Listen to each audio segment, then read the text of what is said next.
Nunca produzimos tanta comida na história. E nunca tivemos tanta gente passando fome.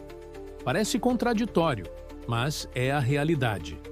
Hoje, mais de 700 milhões de pessoas vivem em insegurança alimentar grave, sem saber se terão o que comer amanhã. Enquanto isso, toneladas de alimentos são desperdiçadas todos os dias. O que está acontecendo? Será que o problema é falta de recursos ou falta de consciência? Isso é o que vamos tentar descobrir. Bem-vindos ao canal Mistério Real. E o paranormal está apenas começando. Quando pensamos em fome, muitos imaginam que simplesmente não há comida suficiente. Mas isso não é verdade. O planeta produz alimentos suficientes para alimentar toda a população mundial.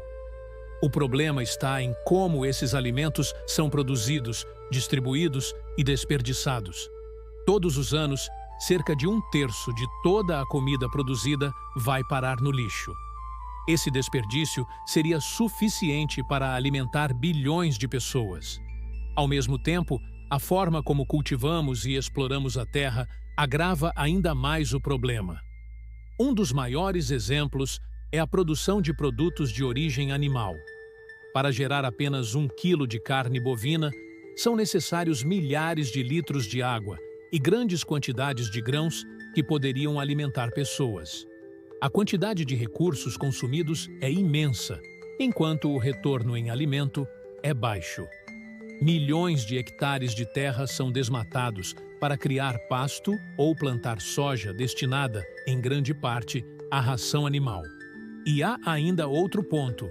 Os custos para produzir esse tipo de alimento são tão altos que, no final, apenas uma parte da população consegue usufruir. Carnes mais finas são caras e acessíveis principalmente à elite. Ou seja, gastamos uma imensidão de recursos para alimentar uma minoria privilegiada, enquanto milhões continuam sem acesso ao básico. Esse modelo contribui diretamente para o aquecimento global, tornando o sistema alimentar ainda mais insustentável.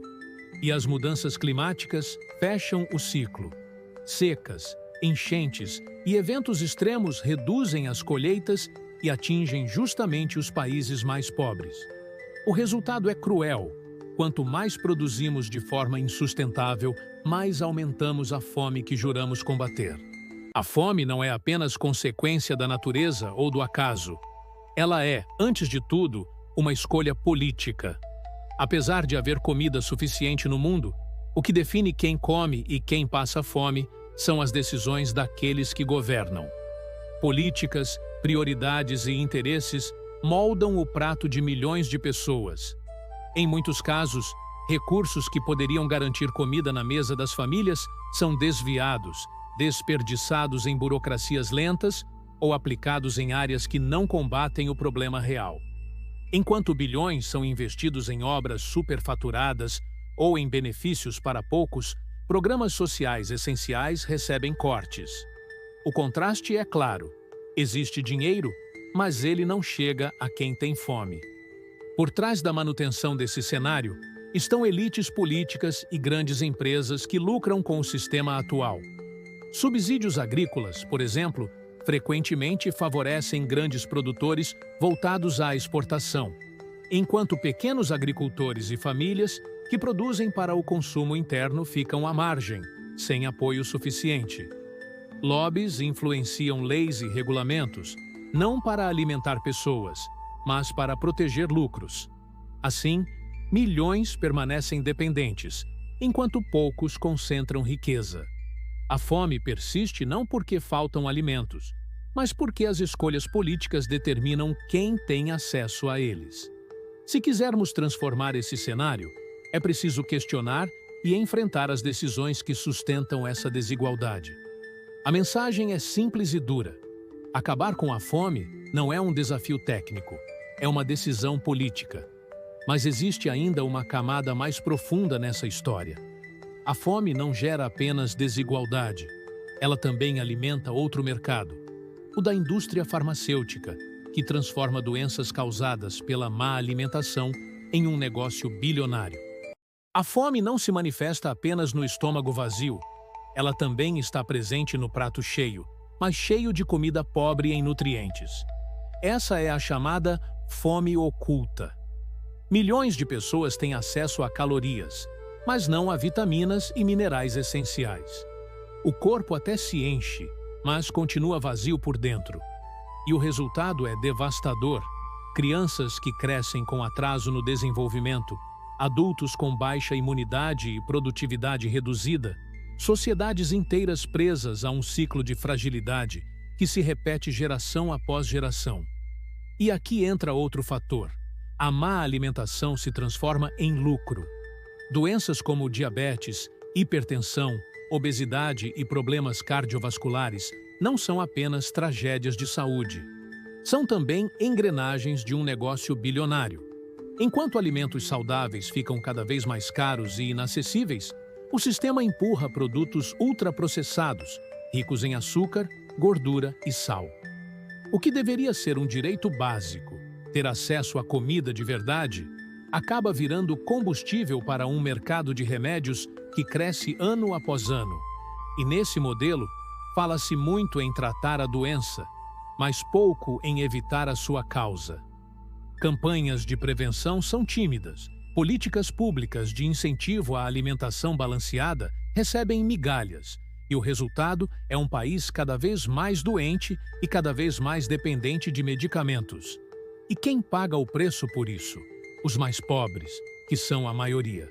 Quem não tem condições de escolher o que colocar na mesa é justamente quem mais sofre com os efeitos da má alimentação e quem acaba se tornando o maior consumidor de remédios caros. No fim, o ciclo se fecha. A fome não gera apenas miséria e desigualdade. Ela também sustenta um sistema econômico que lucra com a doença e com o sofrimento humano. Um sistema que precisa da fome para continuar funcionando. A fome não é um problema isolado do presente. Se nada mudar, ela tende a piorar, e rápido. As mudanças climáticas já afetam a produção agrícola. Secas mais longas, enchentes, pragas e solos degradados reduzem colheitas. E quando a oferta diminui, o preço dos alimentos dispara. Quem mais sofre? Sempre os mais pobres, que já gastam a maior parte da renda apenas para se alimentar. Mas o problema vai além da natureza. Conflitos armados, crises econômicas e concentração de terras desenham um futuro em que a comida vira mercadoria de luxo. Um privilégio, não um direito. Se continuarmos nesse caminho, veremos duas realidades paralelas. De um lado, elites com acesso a produtos orgânicos, sustentáveis, frescos e caros. De outro, a maioria sobrevivendo com ultraprocessados baratos, que alimentam a doença e a dependência. A pergunta é: esse futuro já está escrito? Não, nada é permanente. Ele é construído pelas escolhas de hoje. Se governos, empresas e sociedades continuarem tratando a fome como um efeito colateral aceitável, milhões serão condenados à insegurança alimentar. Mas se houver vontade política e pressão social, ainda é possível mudar o rumo. A verdade é dura. O futuro da fome não depende do clima ou da economia. Depende das decisões humanas. E cada decisão adiada custa vidas. A fome não é inevitável. Ela não é uma maldição natural, nem um acidente do destino. Ela é produzida e mantida por decisões humanas. Enquanto poucos acumulam abundância no topo, milhões lutam todos os dias apenas para sobreviver. E esse ciclo só continuará se aceitarmos que ele é normal. Mas a história mostra, quando sociedades se levantam, quando a pressão popular rompe o silêncio, mudanças acontecem. A fome não resiste à vontade coletiva. A pergunta que fica é: vamos continuar alimentando um sistema que lucra com a miséria? Ou vamos exigir um mundo onde o prato cheio seja um direito de todos? Porque, no fim, a fome não é um problema de escassez. É um problema de escolhas. E a escolha está diante de nós, agora. Tanto nas nossas ações, quanto nas decisões dos políticos que elegemos. O futuro não está escrito. Nós o escrevemos a cada decisão.